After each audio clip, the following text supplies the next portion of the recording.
बच्चों, आज मैं तुमसे वही बात कहने आया हूं जो खुद भगवान श्री कृष्ण ने अर्जुन से कही थी। उठो, जागो और तब तक मत रुको जब तक लक्ष्य की प्राप्ति न हो जाए।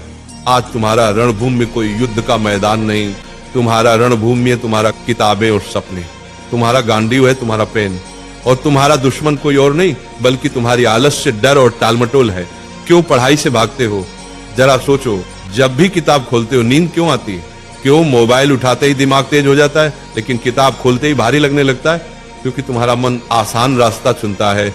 मन हमेशा कहेगा चलो बाद में पढ़ लेंगे, अभी आराम कर लो। लेकिन गीता कहती है आत्मा ही मनुष्य का मित्र है और आत्मा ही मनुष्य का शत्रु है। मतलब क्या?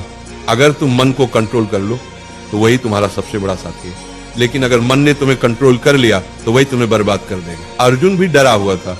उसने कहा, हे माधव, मैं नहीं लड़ सकता, मेरा मन विचलित है। श्री कृष्ण ने कहा, हे पार्थ, उठो, तुम्हारा कर्तव्य युद्ध करना है और युद्ध से भागना अधर्म है।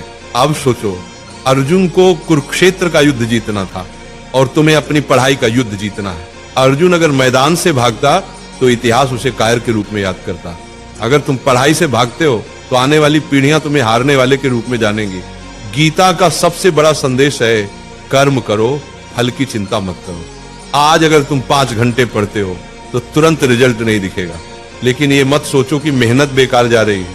हर दिन का पसीना, हर दिन की पढ़ाई तुम्हारे अंदर ज्ञान और आत्मविश्वास का पहाड़ खड़ा कर रही है। फल अपने समय पर आएगा और जब आएगा तो दुनिया तुम्हारे कदम चूमेगी। आज तुम्हारा असली दुश्मन पढ़ाई नहीं, तुम्हारा असली दुश्मन है आलस्य, ध्यान भटकना, सोशल मीडिया और कल से पढ़ेंगे वाली सोच। गीता कहती है संयम ही सच्ची विजय है। अगर तुम अपने दिमाग को मोबाइल से हटाकर किताबों पर टिकाना सीख गए तो तुम वही विद्यार्थी बन जाओगे जिसे देखकर लोग कहेंगे ये लड़का भगवान की दी हुई मिसाल है।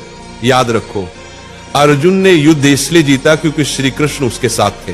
तुम्हारे पास भी श्री कृष्ण है, तुम्हारे गुरु, तुम्हारी किताबें और तुम्हारा विश्वास। जब भी थक जाओ ये मंत्र याद करो, उठो अर्जुन, पढ़ाई तुम्हारा धर्म है, पढ़ाई तुम्हारा कर्म है। तुम्हारा धर्म अभी सिर्फ एक है, पढ़ाई। बाकी सब इंतजार कर सकता है लेकिन समय नहीं। वक्त निकल गया तो कोई गुरु तुम्हें नहीं बचा पाएगा। अर्जुन ने मैदान में खड़े होकर कहा था, हे माधव, अब मैं तैयार हूं, अब मैं अपने धर्म का पालन करूंगा। आज तुम भी वही कहो, हे प्रभु, अब मैं आलस्य से लड़ूंगा, अब मैं किताबों को अपना धर्म मानूंगा। आज से तुम पढ़ाई से भागोगे नहीं, आज से तुम किताब को दुश्मन नहीं बल्कि सबसे बड़ा मित्र मानोगे। आज से तुम वही विद्यार्थी बनोगे जिसे देखकर माँ बाप की आंखें गर्व से भर जाएंगी। याद रखना, पढ़ाई ही तुम्हारा युद्ध है, मेहनत ही तुम्हारी गीता है और सफलता ही तुम्हारी विजयश्री है।